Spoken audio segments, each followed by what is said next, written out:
Hello everyone, welcome back to my channel R K realty review. ये product मैंने Amazon से मंगाया है, एक सिंपल सा टॉप। मैं आज इसको ओपन करके दिखाऊंगी आपको।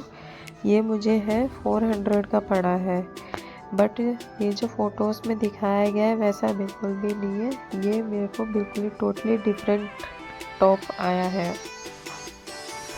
ये टॉप ऑफिस लुक के हिसाब से बहुत अच्छा दिख रहा था, बट ये मैं आपको ओपन करके दिखा रही हूँ, बिल्कुल डिफरेंट आया है। कलर भी, पैटर्न भी और डिज़ाइन भी।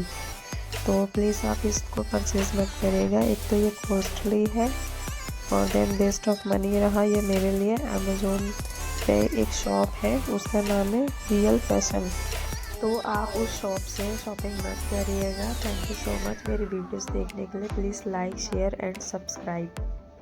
Thank you so much.